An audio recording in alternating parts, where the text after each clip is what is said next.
If your business is an airplane, consider that the fuel tanks are your cash. If you don't have enough cash, there's no fuel in the tank and the plane, your business will crash. I repeat, if there's no cash or fuel in the tanks, your business will crash.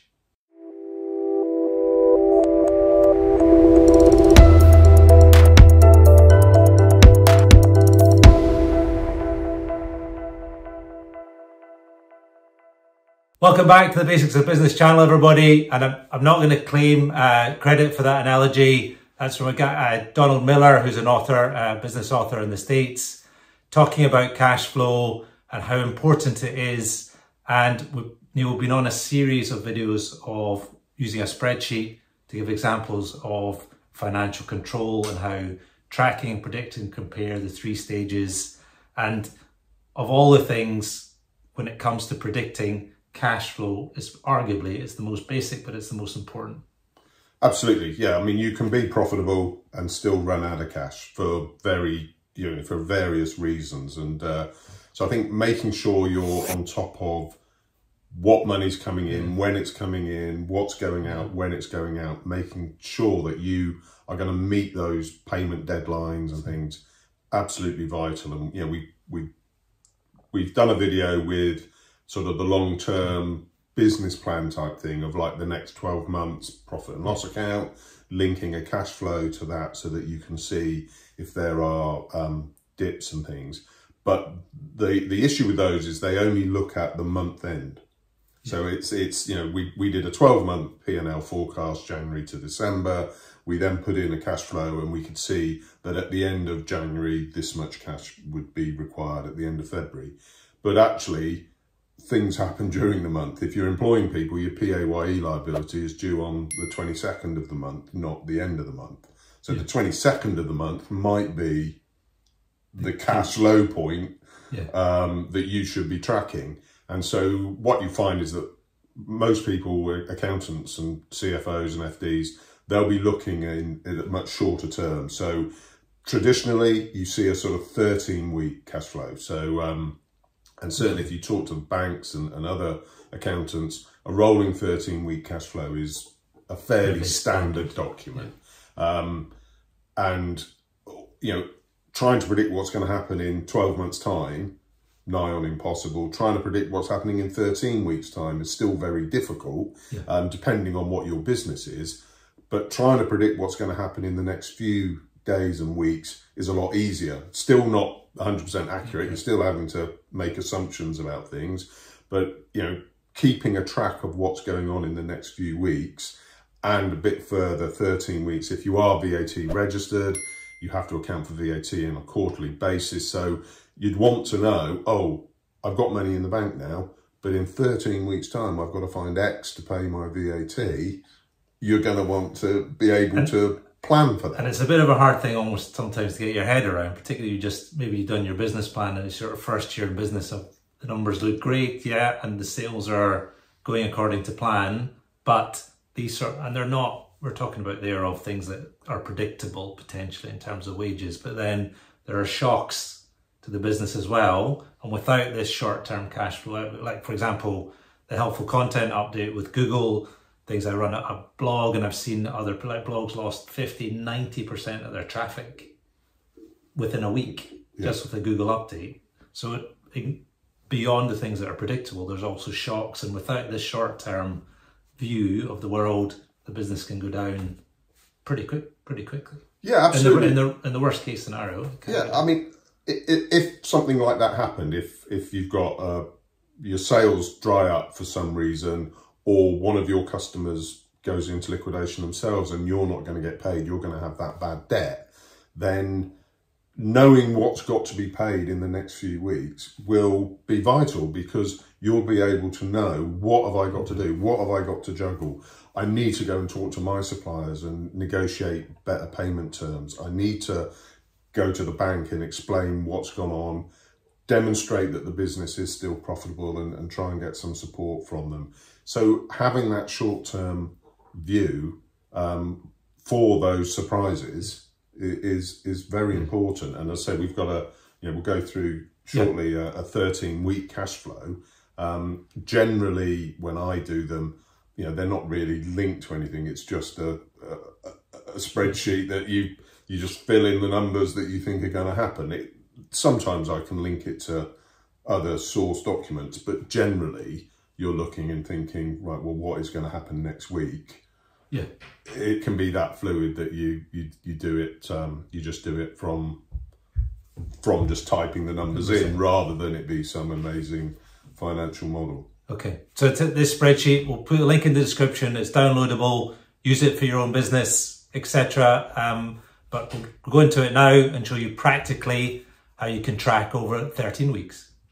Okay, so as we said, we're just going to show you an example of a 13-week cash flow, and literally week 1 to week 13. And as I said, you'd look at quarterly because there are certain things that get paid quarterly. So VAT is one, but even if you're not VAT registered, generally rent is paid on a quarterly basis.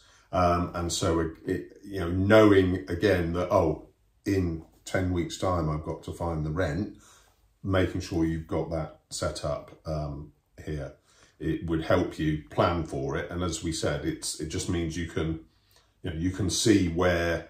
So we've put example data in here just to give some key. So looking at this one, obviously completed, what are the key things that you think you would pick out in relation to this 13-week forecast? Yeah, so again, the way you'd set it up, as I say, it's 13 columns. You don't really need the total there because you're not really interested in that. It's a rolling 13 weeks. So you'd want to have, the money coming in, usually people put that at the top. So it's the sales. Are you putting any loans in? Are you receiving any investment? Is there anything else? So you'd have the total amount of money coming in. Then you'd have your payments going out. So here, cost of sale, some finance costs, accountancy, consulting. Again, sometimes you might just have one line there that just says,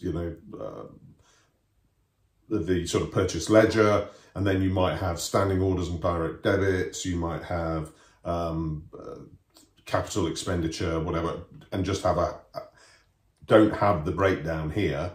Most people would break, and we would always advocate the more data you have, obviously more time consuming to create it. However, it gives you a better view. Well, if you are going to use it to try and manage any surprises, the more detail, because you could be looking at this going, I've got to pay for the legals. Well, actually, I can go and talk to my lawyer and ask him for extra time to pay and say, I'm not paying you up front. I'm going to pay you in week 5. Yeah. And, so long as you keep your word, suppliers and things, will generally try and help you. Not all of them, but, some do. So as I said, I don't really link this to the other spreadsheets. If you were doing the ledgers, or if you were using Xero or Sage or anything, I generally would just plug in here. So what am I expecting to receive in sales next week? Well, I know ABC Limited owe me £7,500. So and they've said they're going to pay me, so I put that in there. What do I think am I going to get in week 2? There's those 2 people owe me money. They said they're going to pay that. And you might end up having it much sort of lumpier, as I've sort of got week 4. There's more coming in because it's generally, that would be the end of the month, and lots of people pay at the end of the month. So you might have very low numbers here and a lot of money there, which, like we were saying, at the end of the month, we've got a really healthy cash balance, but actually it all comes in at the end of the month. So how do I cope with these 3 weeks when I've got to make my payments out? Well, you could then structure what you're going to pay and when. So you could be talking to your suppliers saying, I'm going to pay you at the end of the month. Yeah. I'm not paying, or I'm going to pay you at the end of the month following when you've paid me. So having this just gives you that, say, flexibility to move things around and make sure that the money coming in, less the payments going out. So you've got your cash movement. Cash brought forward, I've just said there's £1. Cash carried forward, so we can see that actually we need £13,000 and then we're going to be cash positive. So based on the numbers that we put in here. And the main reason we're cash positive is because the cost of sales, so we're selling all these things, but the actual, and I'm predicting people are going to pay us quickly, but we're not paying anyone until about the end of the second. Yeah. End of the second. So if that changed and that actually went to month 4, then it obviously makes so if we actually said, oh, they want us to pay at the end of the first month, then there we would probably have, you'd have something like that, and suddenly we stay over, we have peaks and troughs throughout the month because things have changed. And literally, we just moved that forward a month, put that up because that's what we had there. And so, just playing around with that, we can suddenly see. And then, and same in the sales side. So we take that helpful content Google update, for example. So if that was 20 grand from ad revenue or something like that was coming in, and then you lost 50% of your traffic. So if that became 10, and that became 10. So that's only one part of your business. The other stuff's still going on. Suddenly, we're 33,000 overdrawn over here. And you can start to see just by playing around with it of James, where's trouble going to be your big wage costs there. In week 4, our sales have halved. James, we're in a bit of even like, let's just say, so that 25, they promised that there, but actually something happened and we didn't get paid until the following week. So we take that out, add on 25 there. We're now 56,000 overdrawn in that 1 week. So that's why I don't really link it to anything, because trying to predict what's going to happen in the next few weeks is quite subjective. And if you put in assumptions around, oh, these people definitely pay on 30 days, or let's assume everyone will pay on 30 days, or let's assume I'm going to pay everyone on 60 days, actually, that isn't what happens in real life. So as I say, trying to predict what's going to happen in 13 weeks, you may have customers who are paying you on 90 days. So in which case you might be able to predict some stuff over here, but you are able to predict what's going to happen in the next few weeks. But also knowing that has created a problem, and I've only got £40,000 available. I'm going to go bust because I'm not going to be able to pay my staff. Even though over the year the picture is far healthier. That month I can't pay the staff in week 8. So that means I've got 8 weeks to make sure that the person who owes me that 25 grand pays me on time. Because if they don't, my business is going to really struggle. So that's why, as I said, most FDs or whatever would have a rolling 13-week cash flow. And, unless you're very cash positive and you don't need to worry about cash, but most businesses have something. But most businesses, even if you are, awash with cash, you would still be a good practice to just keep an eye on. And you've seen businesses that even do this on a daily basis sometimes, in terms of where it's been that critical when times are. Well, when COVID happened, I mean, that was that was devastating for a lot of people, and the hardest part was the uncertainty. So when they first announced it, who knew that furlough wasn't immediately, no one knew in advance that was going to happen. If you were in hospitality and leisure, no one knew immediately that there was going to be these rates reliefs, there were going to be changes to the VAT. So actually trying to predict on a daily basis, what was going to happen. And that was, I've got a business at the moment that I look at, and it's what standing orders and direct debits, not are going out this week, what day they're going, because if they go out on a Monday, knowing what I've got in the bank at the end of that week is no use to me. I need to know what I'm going to have in the bank on Monday, because I've got standing orders or direct debits going out on Monday. And that's for the end of the month, as we all do, paying stuff at the end of the month, and then a bunch of direct debits go out in the first. Those 2-3 days can be absolutely critical in terms of managing managing your cash flow. So the depends how tight cash is. Obviously, if cash is very tight, the shorter the time scale, the better. And as I say, most people would be looking at the first few weeks here. You should be able to predict fairly accurately, and then this is obviously, as the longer it goes on, there is a bit more guesswork, right? Because, you know, if you are getting paid on 30 days or 60 days, you don't even know how much you've invoiced to be able to. But the more you do it, the more accurate it'll get, etc. And as I say, even if you are using Xero for things like that, it's just the hassle of integrating with a software to do this is still, I would just use a spreadsheet. It's quicker, it's faster. And it's just so much more flexible. You know, and again, you're going to be using this a lot if cash is tight, and therefore it will be a matter of, well, I've got to move that payment, because if they're going to pay me late, I've got to pay these people late, or I've got to pay the PAYE late. And, you know, and again, with inland revenue, they will give you time to pay, and it's a lot easier if it's in advance. You know, and again, it's because you're demonstrating that you are on top of the finances. I am going to be able to pay you, but I just need some time to pay. You know, you're more likely to get a positive response from suppliers, whether it's HMRC or which sort of it leads back to our sort of overall financial control of just demonstrating this can help you. And when those communications come of saying, look, you can share this with them, that this is what I'm doing, etc. And then if people see that, it tends to, they obviously want their money, but it just tends to give them more confidence that you're going to deliver on what you say you are. Yeah, and you know, if you were starting out today, the first 13 weeks, it's obviously all guesswork and assumptions. But as you do this more regularly and you've got it, and you can demonstrate that what you think is going to happen actually happens, then yes, if you're going to the bank asking for a loan, or if you're looking for some other form of debt facility, whether it's asset finance or whatever, having a longer term plan, you know, 1 year, this is what our P&L is going to look like, this is what you know, over the year, it is cash generative, it's cash positive.